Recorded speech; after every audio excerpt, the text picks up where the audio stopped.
Momen resolusi tiba dengan cepat.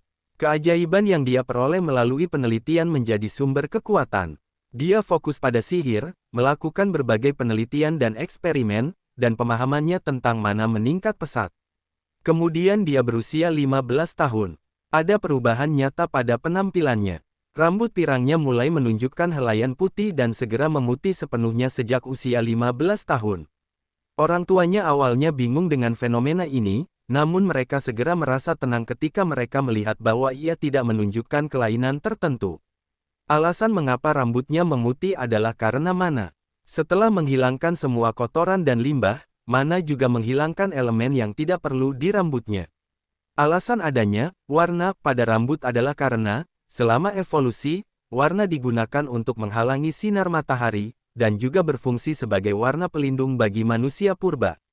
Dulu, ketika banyak tanah dan pepohonan, warna pelindung yang digunakan adalah warna yang bisa menyembunyikan tubuh secara efisien. Rambut Rai mulai memutih sejak usia 15 tahun. Itu karena Mana menganggapnya tidak perlu. Warna pelindung telah berevolusi untuk kelangsungan hidup di alam. Tapi sekarang setelah dia mendapatkan kekuatan, warna pelindung hanyalah elemen yang tidak diperlukan. Pada awalnya, dia menduga tidak adanya pigmen melanin, tapi karena warna matanya tidak berubah, sepertinya hal itu tidak dia khawatirkan. Jika melanin tidak ada, kulitnya akan menjadi hitam karena ketidakmampuannya memblokir sinar ultraviolet. Rai meregangkan badannya secara ekstensif. Haruskah aku keluar sebentar? Saya belum pernah keluar rumah selama setahun terakhir. Dia tidak keluar karena dia fokus meneliti sihir. Sihir sangat menarik, dan dia membutuhkan kekuatan, jadi tidak ada waktu yang terbuang sia-sia. Dan ada sesuatu yang perlu dia verifikasi di luar. Saya harus melihat seberapa banyak obat yang saya pelajari sejauh ini dapat diterapkan di sini. Dari apa yang dia amati dengan Mana, struktur fisik dunia lain ini tidak berbeda dengan dunia modern. Tapi tidak ada yang bisa persis sama. Karena dia tidak bisa bereksperimen pada tubuhnya sendiri, dia harus keluar untuk mengumpulkan informasi. Rai mengambil papan kayu besar dan keluar. Begitu berada di luar, angin menyegarkan yang dia alami sebelumnya datang kembali. Ini benar-benar kisah yang sulit dipercaya. Saya, yang dulunya tinggal di ruang operasi, kini berada di dunia lain. Dia tidak menyesal. Dia menghabiskan saat-saat terakhirnya untuk menyelamatkan nyawa, sejalan dengan keyakinannya. Dan dia puas dengan kehidupannya saat ini. Itu adalah dunia di mana berjalan-jalan di luar saja bisa menjadi hal yang mendebarkan. Jika udara punya rasa, apakah akan seperti ini? Dia merasa lebih bahagia dengan setiap napas yang dia ambil. Sinar matahari yang berkilauan menyatu dengan dedaunan rerumputan, menciptakan rona hijau cerah yang menyelimuti area tersebut. Ah, inilah sebabnya saya menjelajah keluar. Mungkin aku harus mengunjungi desa hari ini. Rumah Rai terletak jauh dari desa. Dilihat dari kebisingan desa, sepertinya tidak terlalu jauh, tapi lebih dekat ke hutan daripada desa. Ia berjalan santai mengamati berbagai bunga dan beristirahat di rerumputan. Tidak ada garis batas yang jelas yang menandai desa tersebut. Yang ada hanyalah rumah dan pagar yang lambat laun membentuk sebuah desa. Itu adalah desa yang cukup besar, bahkan memiliki bentuk persegi. Ini agak besar. Ini sudah cukup. Dia mengeluarkan sedikit panas di tangannya dan mulai menulis di papan kayu yang dibawanya. Swosh-swosh tulisan yang sudah selesai berbunyi sebagai berikut, saya akan mengobati orang sakit. Siapapun yang punya orang sakit, bawa ke sini. Jika kamu tidak bisa membawanya, aku akan mendatanginya. Kebanyakan orang tertawa dan berjalan melewatinya sambil berteriak keras sambil melambaikan tangannya. Mengobati orang sakit, kamu kelihatannya baru berumur 15 tahun. Cak, jika kamu ingin berperan sebagai pendeta, lakukanlah di rumah, nak. Tidak benar bercanda tentang orang sakit. Tapi kamu menulis tandanya dengan indah, hahaha. Tanpa mereka sadari, mereka telah melakukan kesalahan besar. Anak laki-laki yang mereka tertawakan dan lewati, pada kenyataannya, adalah dewa pengobatan modern, seorang dokter yang bahkan dapat membangkitkan orang mati. Seiring berjalannya waktu, dia menjadi bosan. Apakah tidak ada pasien di sini? Kenapa tidak ada yang datang? Dia tidak pernah mengakui bahwa hal itu disebabkan oleh usianya yang tidak dapat dipercaya. Akhirnya, dia mulai menurunkan papan namanya, bersiap untuk pulang ke rumah ketika seorang anak kecil mengintip dari sudut. Hanya wajah mereka yang terlihat dari gang, tapi sepertinya mereka ada urusan dengannya. Karena dia tidak punya rencana lain jika dia tidak sibuk, Ray mengambil papan namanya dan berjalan menuju anak itu. Meskipun dia menyebut mereka sebagai anak-anak, mereka tampaknya seusia dengannya. Anak itu memiliki rambut merah mencolok dan merupakan seorang gadis kecil yang lucu. Menariknya, warna matanya serasi dengan rambutnya. Ray mendekati anak lucu itu dan bertanya, "Nak, apakah ada yang ingin kamu katakan kepadaku?"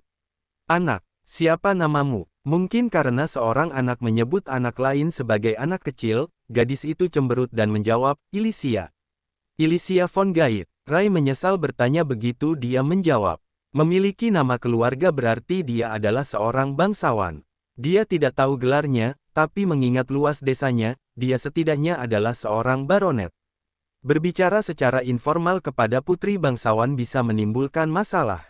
Dia sedikit menundukkan kepalanya. "Senang berkenalan dengan Anda. Namaku Ray. Saya minta maaf atas kekasaran saya, tidak mengetahui bahwa Anda adalah seorang wanita muda yang mulia.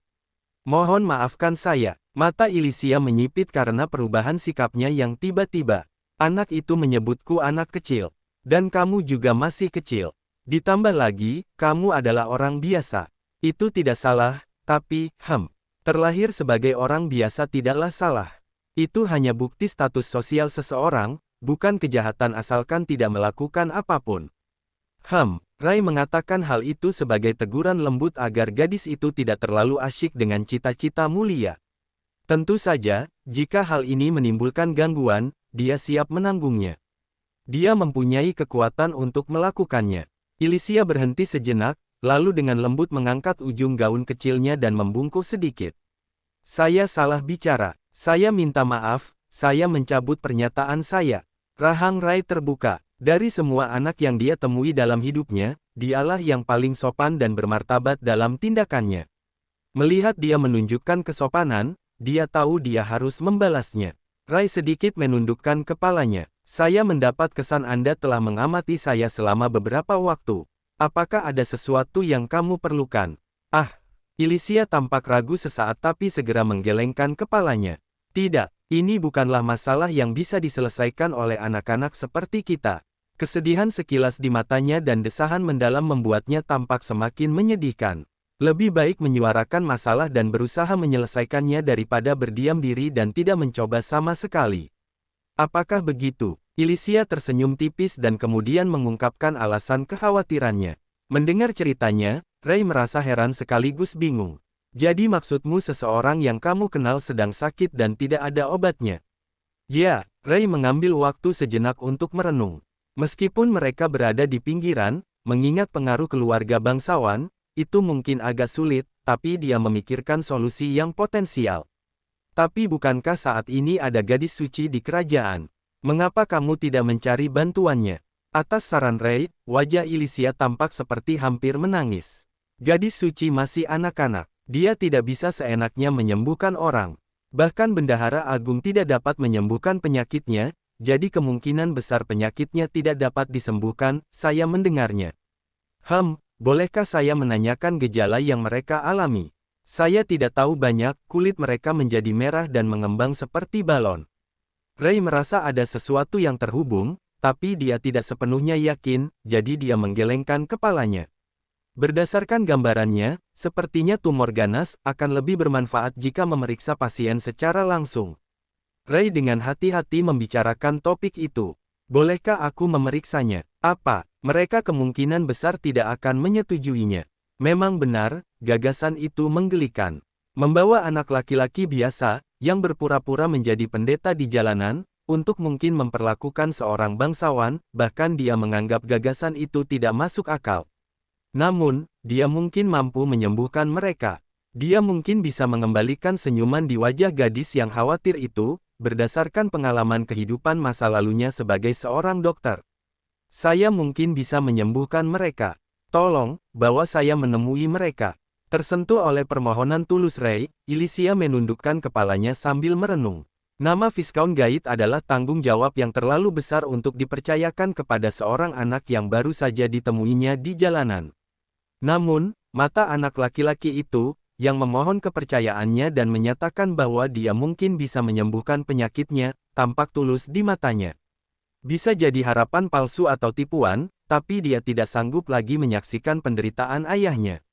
Dia sepertinya telah mengambil keputusan saat dia mengangkat kepalanya. Baiklah, ayo pergi bersama. Kita harus bergegas jika penyakitnya parah. Ya,